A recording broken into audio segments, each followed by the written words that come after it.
Praise road. હું Stanley Macwan. મારી YouTube channel Gujarati Bible સ્ટડીમાં તમારું સ્વાગત છે.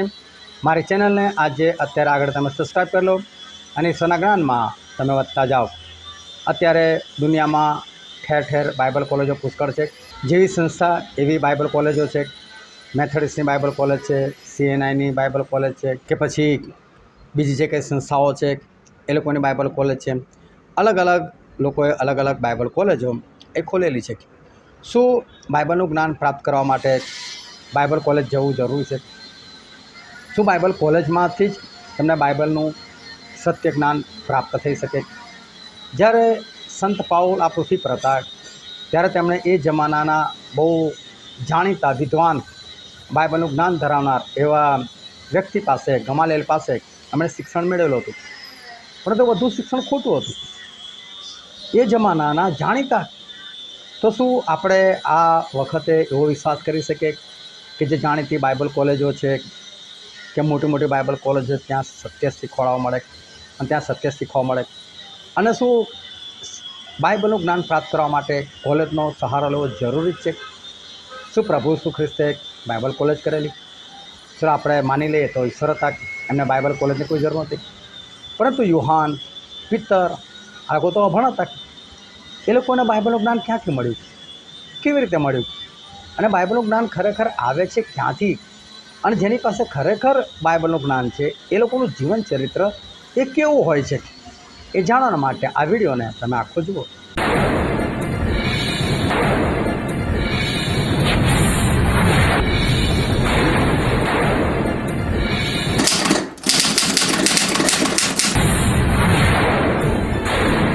આજે છે તારીખ 6 એપ્રિલ 2026ની સાલ અને વોટ્સએપ પર જે 10 સવાલ પૂછવામાં આવે છે તેનો આ વિડીયો છે. આજનો સૌથી પહેલો સવાલ છે, જે પોતાના ભાઈને દોષિત ઠરાવે છે તે શાને દોષિત ઠરાવે છે? એટલે બાઇબલમાં લખેલું છે કે તમે ભાઈ તમારા ભાઈને દોષી ના ઠરાવો કે છે. અને અત્યારે યાકૂબનો પત્ર ચાલે છે 4થા અધ્યાયની પહેલી કલમની અંદર જ આ વાત લખેલી છે કે જે પોતાના ભાઈને દોષિત ઠરાવે છે તે નિયમને દોષિત ઠરાવે છે. એટલે કે નિયમ ના પાડે છે. જો નિયમ આપણને ના પાડતો હોય કે તારા ભાઈને દોષી ના ઠરાય અને છતાં કોઈ માણસ ભાઈને દોષી ઠરાવે તો પછી કોને દોષી ઠરાવે? નિયમને. આ નિયમ જ ખોટો છે ને, એ તો એવું જ કહેવા માગે છે ને. એનો મતલબ એવો થયો.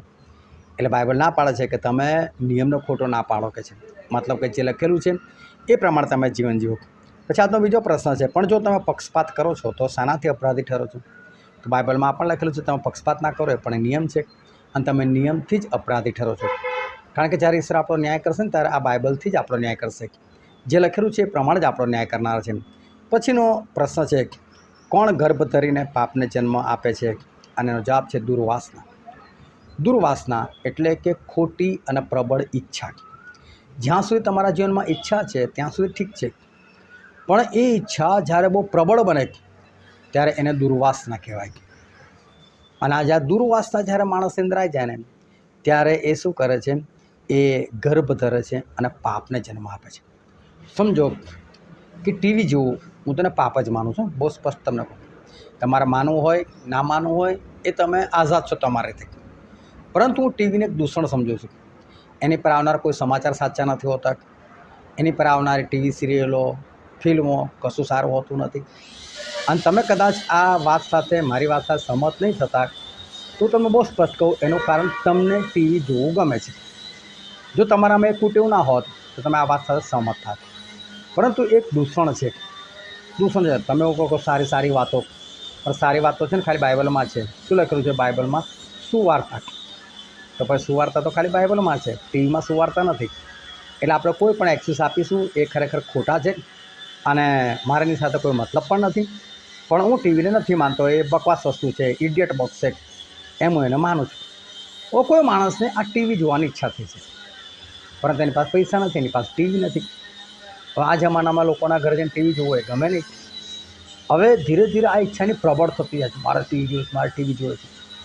તો પછી એવા સમયે એ ટીવી જે છે એની જે ઈચ્છા છે એ પ્રબળ થઈ ગઈ, એટલે એને એવું કહેવાય કે આ દુર્વાસના થઈ ગઈ. દુર્વાસના થઈ જાય એટલે માણસે સવાર, બપોર, સાંજ, રાતે ઊંઘમાં સવાર ઉઠતા ટીવી જ દેખાય. ક્યારે ટીવી લઈ આવું, ક્યારે ટીવી લઈ આવો, કઈથી લઈ આવો, પૈસા કઈથી લાવો?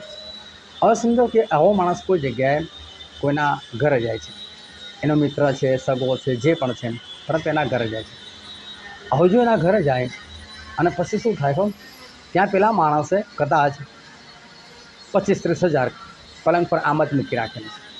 એનું કે ઘરમાં તો કોઈ છે નહીં, હમણાં ઉઠાવો છું, અને કદાચ એના મગજમાંથી નીકળી ગયું છે કે જે છે ને, પેલો જુઓ છે ને એકદમ પૈસા જોવે છે, ટીવી આવી જશે, પૈસા પડેલા છે, આટલા પૈસામાં તો ટીવી આવી જશે.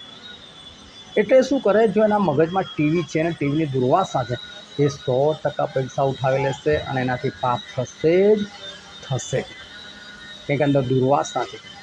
જો દુર્વાસના નહીં હોય ને તો પછી એની અંદર પાપ નહીં આવે. પછીનો પ્રશ્ન છે, પહેલો તથા છેલ્લો વરસાદ થાય ત્યાં સુધી કોણ ધીરજ રાખે છે?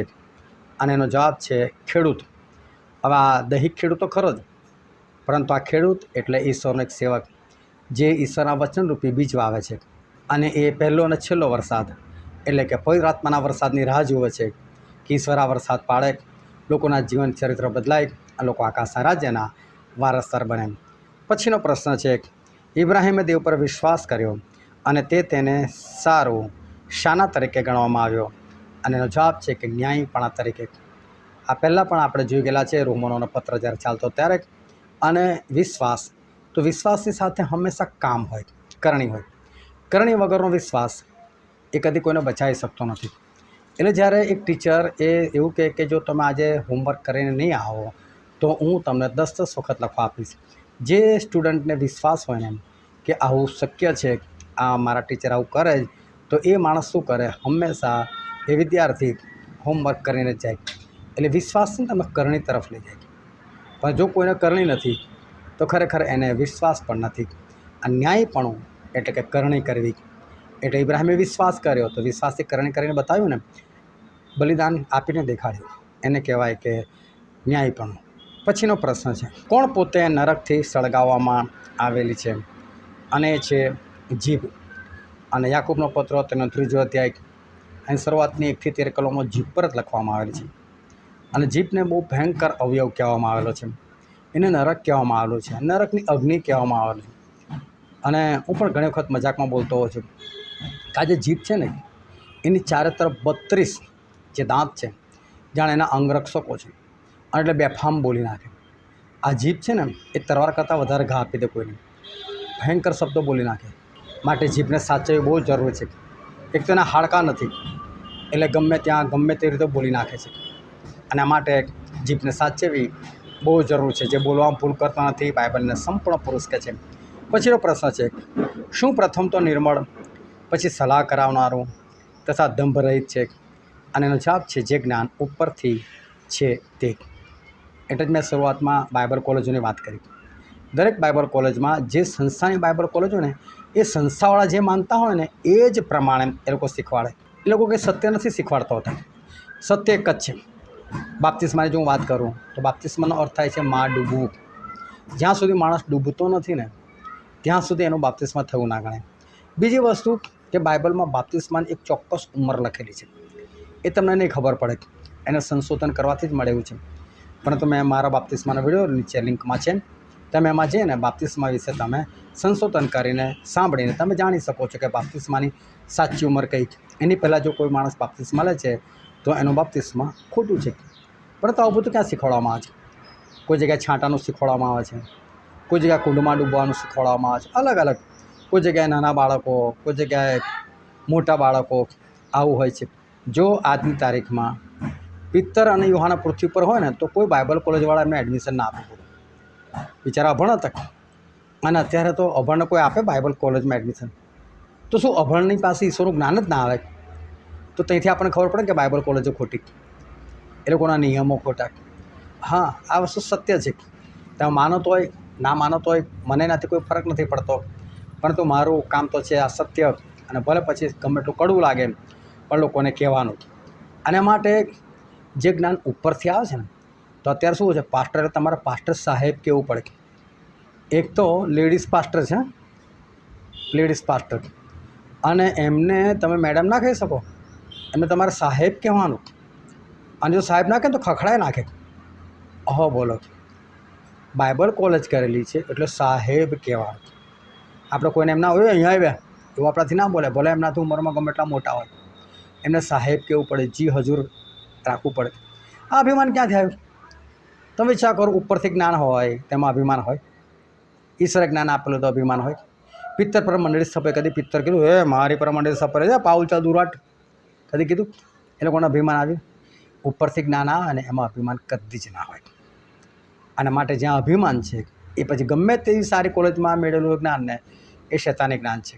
એને ઐહિક, વિષય અને શૈતાની કહેવામાં આવ્યું છે. પણ જો ઈશ્વર જ્ઞાન આપે ને તો એમાં હંમેશા નમ્રતા હોય. પછીનો પ્રશ્ન છે, કેવા માણસે પ્રભુ તરફથી તેને કંઈ મળશે એવું ન ધારો, અને છે સંદેહ રાખનાર. તમે ઈશ્વર પાસે માગો છો, શક્ષાનો. આ કોઈ જગતના બાપ પાસે થોડા માગે છે કે એની પાસે ના પણ હોય, ના બી આપી શકે. આકાશમાંના બાપની પાસે શું નથી તો તમને ના આપી શકે. આના માટે આકાશમાંના બાપ પાસે જ્યારે આપણે જઈએ છીએ ત્યારે હંમેશા કોઈ પણ પ્રકારનો સંદેહ, શક રાખવો નહીં, અવિશ્વાસ કરવો નહીં, બિંદાસથી માગવું. એટલું કે યોગ્ય વસ્તુ માગવું, અયોગ્ય નહીં આપે. પછીનો પ્રશ્ન છે, તમે પોતાની ક્ષેત્રને કેવા ન થાઓ તો કેવળ સાંભળનારા. એટલે માણસ જ્યારે ચર્ચમાં જાય છે, મિટિંગમાં જાય છે, તો જો ખાલી સાંભળવા માટે જતો હોય તો તેને જવાની જ જરૂર નથી. એણે ઘરેથી તૈયારી સાથે નીકળવું કે પ્રભુ આજે જે બી વચન આવશે ને એને હું માનીશ, હું એ પ્રમાણે જીવન જીવીશ, કારણ કે તમારું વચન છે. પણ જે ખાલી સાંભળનાર છે તો પોતાની જાતને છેતરે છે. એનો શું વિશ્વાસ? એ જે માણસ પોતે સાંભળીને પછી ના પાડતો હોય એ તો પોતાની જાતને છેતરનાર વ્યક્તિ. અને જે પોતાને છેતરી શકે એ કોને છોડી શકે? એ કોને ના છોડી શકે? અને પછીનો છેલ્લો પ્રશ્ન છે આજનો, જે ભલું કરી જાણે છે પણ કરતો નથી તેને શું લાગે છે? એને પાપ લાગે છે. જો તમે ભલું કરી શકો છો, તમારા હાથમાં છે ભલાઈ, જેમ શ્રીમંતના હાથમાં ભલાઈ હતી, એ લાજરસને ખાવાનું, ઘર, કપડાં, દવા બધું આપી શકતા હતા, પણ ના કર્યું એ તમને પાપ લાગ્યું તો નરકમાં ગયા. તમે જેનું બી ભલું કરી શકો છો, તમારી સામે આવે છે તેનું ભલું કરો, પાપ નહીં લાગે. મારી સાથે આ રીતે વિડીયોમાં અને પ્રશ્નના જવાબમાં તમે બની રહો. આમીન.